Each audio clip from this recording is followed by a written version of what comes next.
Hello, I'm Dr. Vaughn Cook. I've worked in the complementary and alternative health and wellness field for over 30 years.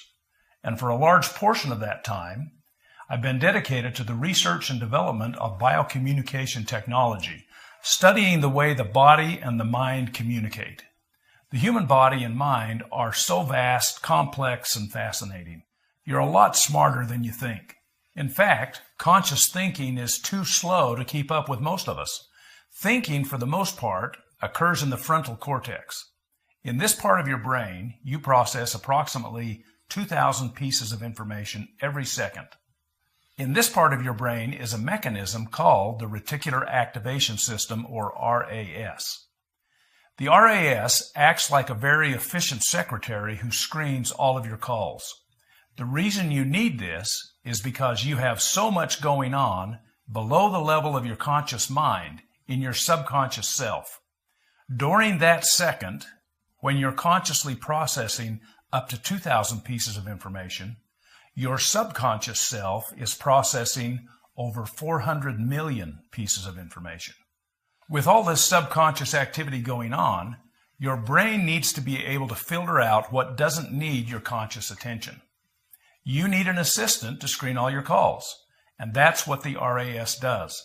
It focuses your attention on what needs attention and filters out everything else. Here's an example. How aware are you of your breathing? Probably not very often, except for times like this when someone points it out. Most of the time, you just draw in a breath and exhale without giving the process between those two events any thought at all. You don't have to because it's managed on autopilot. It's part of the 400 million pieces of information you subconsciously process every second. But there are times you want to know what's going on. For example, if you're choking and not breathing, you want the message to get through because conscious action is needed. So your reticular activation system lets the call through and draws your attention to the feeling of choking. But that's the exception. The vast majority of your body's functions are managed by that part of you that is way smarter than your thinking mind. Your body routinely handles processes that are really quite miraculous. Another amazing thing about your body is its energy system. In many respects, your body is a machine that converts resources into energy.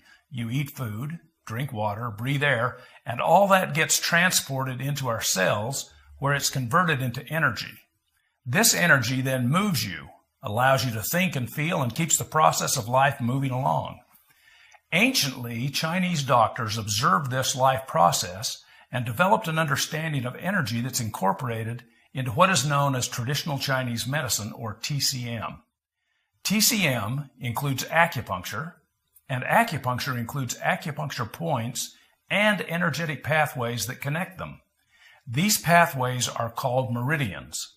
Meridians carry the energy of life, called qi, and acupuncture points are gateways that connect the inside of your body's energy system to the outside world.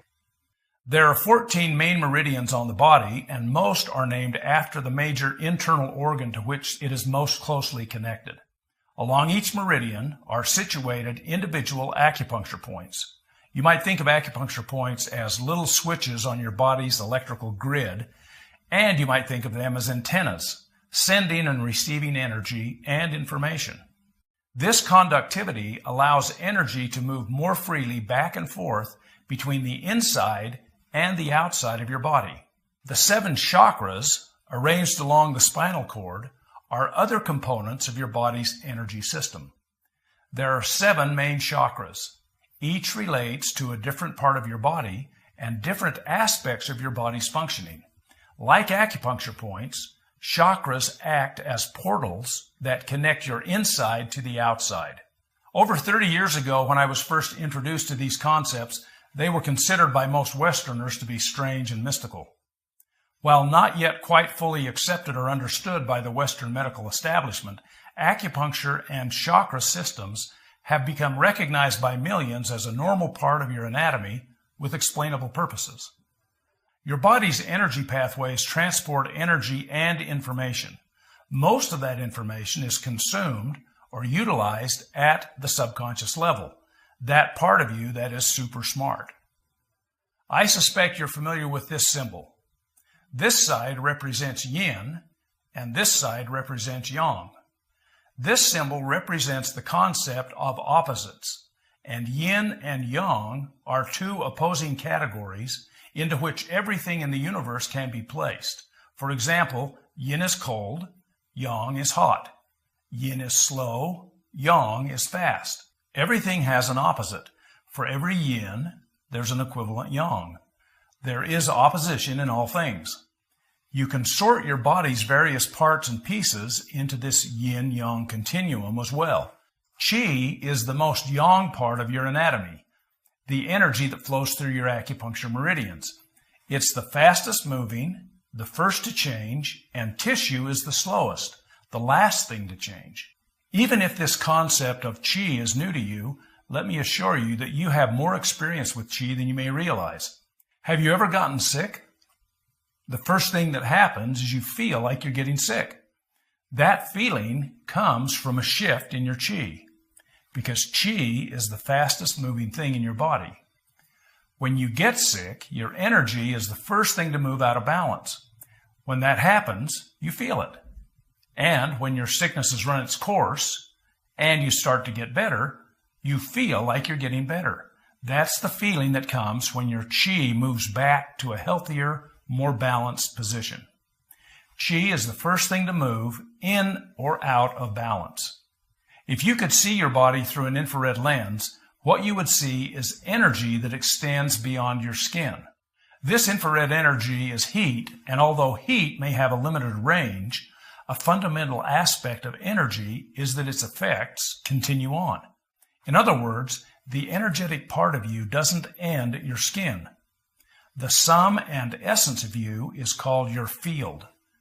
Your field is your sphere of influence, and it's not bound by space and time. You really are quite amazing.